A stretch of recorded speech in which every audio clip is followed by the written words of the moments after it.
एमका programme Bharat का mega project, इसे लेकर अब एक बड़ा अपडेट सामने आया है।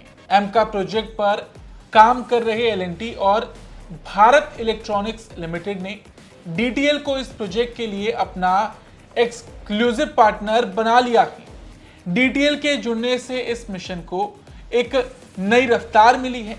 एल&टी विमान के ढांचे और सिस्टम पर काम करेगी। भारत इलेक्ट्रॉनिक्स लिमिटेड इलेक्ट्रॉनिक्स और एवियोनिक्स यानी विमान की टेक्नोलॉजी और सेंसर सिस्टम्स पर काम करेगी और डीटीएल एरोस्ट्रक्चर विमान का ढांचा असेंबली इंटीग्रेशन पर काम करेगी। और आज विस्तार से हम भी इसी विषय पर बात करेंगे, जानेंगे एमका के बारे में, कौन सी भारतीय कंपनीज इस पर काम कर रही हैं और कितने सालों में भारत का खुद का 5वीं पीढ़ी का विमान तैयार होगा। नमस्ते, जय हिंद, मैं ऋषि सिंह और आप देख रहे हैं हमारा खास शो विस्तार से।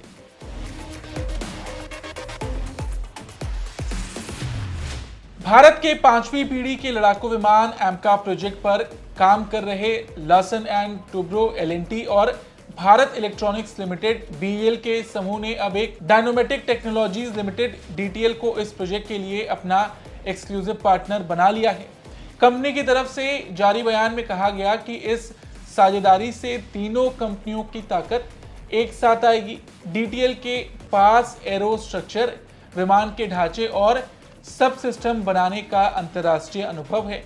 एल&टी इंजीनियरिंग में माहिर है और भारत इलेक्ट्रॉनिक्स लिमिटेड को इलेक्ट्रॉनिक्स टेक्नोलॉजी में बेहतरीन माना जाता है। तीनों मिलकर अब भारत की घरेलू एरोस्पेस मैन्युफैक्चरिंग क्षमता को और मजबूत करेंगे। जारी बयान में यह भी कहा गया कि ये साझेदारी एमका प्रोजेक्ट को एक नई ताकत देगी और देश की एडवांस एरोस्पेस इंडस्ट्री को आगे बढ़ाएगी।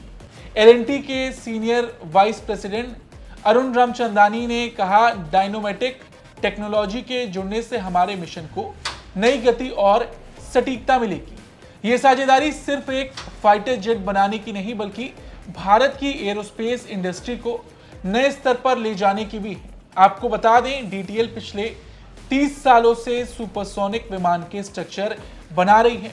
अब एल&टी की इंजीनियरिंग ताकत के साथ मिलकर ये कंपनी भारत के 5वीं पीढ़ी के फाइटर जेट को बनाने में अहम भूमिका निभाएगी।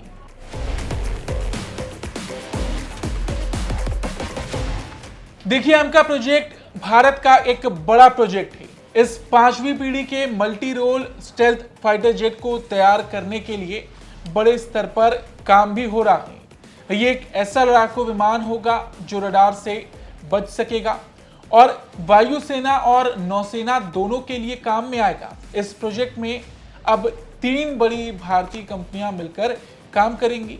यह हमने आपको अभी बताया भी है, लेकिन कौन क्या काम करेगा ये भी जान लेते हैं। देखिए, एल&टी विमान के ढांचे और सिस्टम पर काम करेगी। भारत इलेक्ट्रॉनिक्स लिमिटेड इलेक्ट्रॉनिक्स और एवियोनिक्स यानी विमान की टेक्नोलॉजी और सेंसर सिस्टम पर काम करेगी और डीटीएल को शामिल करने से भारत ने अपने विमान निर्माण की पूरी वैल्यू चेन को मजबूत कर लिया है। यानी अब देश में ही कंपोजिट और मेटलिक एरोस्ट्रक्चर यानी कि विमान का ढांचा, असेंबली इंटीग्रेशन और इलेक्ट्रॉनिक सिस्टम सब कुछ बनाया जा सकेगा। इन तीनों की ताकत एक साथ आने से भारत को रक्षा क्षेत्र में आत्मनिर्भरता की दिशा में बड़ा बूस्ट भी मिलेगा। ये साझेदारी भारत को हाई प्रिसिशन मैन्युफैक्चरिंग और एडवांस सब सिस्टम जैसी क्षमताएं देती हैं जो दुनिया के टॉप एरोस्पेस मानकों के बराबर हैं। इससे भारत अगली पीढ़ी के फाइटर जेट और टेक्नोलॉजी के लिए तैयार हो रहा है। तो ऐसे में भारत की ये कंपनियां साथ मिलकर एरोस्पेस सेक्टर को वैश्विक स्तर पर मजबूत बनाएंगी। इससे भविष्य के लिए नए प्लेटफॉर्म्स, रक्षा निर्यात और इस तरह के कई नए मौके भी बनेंगे। और ये भी जान लीजिए कि ये कंसोर्टियम इतने पर ही नहीं रुकेगा। एमका प्रोजेक्ट के लिए अभी और कंपनियां भी इससे जुड़ेंगी। और देखा जाए तो इस साझेदारी की अगर बात करें तो ये उस वक्त पर हुई है जब एडीए ने इस प्रोजेक्ट के लिए एक्सप्रेशन ऑफ इंटरेस्ट यानी प्रारंभिक आवेदन मांगे थे। और अगर सब कुछ योजना के अनुसार चला तो एमका का पहला प्रोटोटाइप यानी कि पहला मॉडल करीब 2028-29 तक तैयार होगा और 2030 के शुरुआती सालों में इसका बड़े पैमाने पर उत्पादन शुरू हो जाएगा। L&T, BEL और DTL के साथ मिलकर भारत अब अपने एरोस्पेस सेक्टर को वैश्विक स्तर पर मजबूत बना रहा है। इससे भविष्य में नए प्लेटफॉर्म्स, नए विमान या सिस्टम, रक्षा निर्यात और रणनीतिक आत्मनिर्भरता के रास्ते खुलेंगे।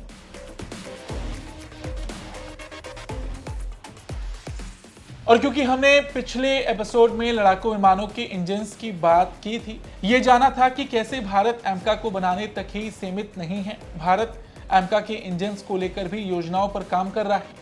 तो ऐसे में ये अंदाजा लगाया जा सकता है कि एमका प्रोग्राम भारत के लिए कितना जरूरी है।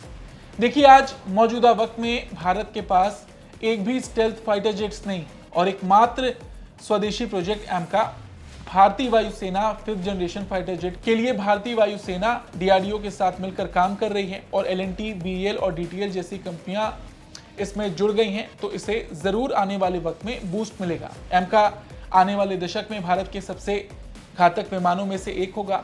इसकी खूबियों को देखा जाए तो ये एक 25 टन का ट्विन इंजन एयरक्राफ्ट होगा जो भारतीय वायुसेना के अन्य लड़ाकू विमानों से बड़ा होगा।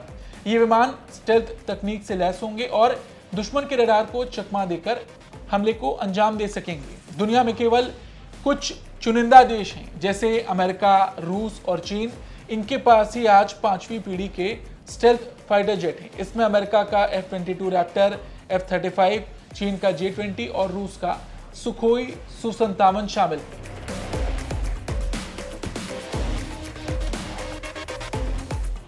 और हमें ये बात नहीं भूलनी चाहिए कि बहुत जल्द पाकिस्तान चाइना से 40 J-35 स्टेल्थ फाइटर जेट खरीदने जा रहा है और दूसरी ओर चाइना अपने सभी पुराने फाइटर एयरक्राफ्ट को 5वीं पीढ़ी के विमानों से बदल रहा है।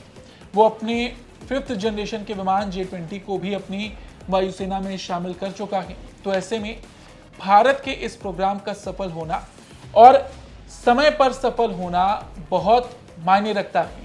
जिस तरह से रोजाना एमका पर बड़े अपडेट्स आ रहे हैं, उससे अंदाजा लगाया जा सकता है कि भारत सरकार इस दिशा में कितनी तेजी से काम कर रही है।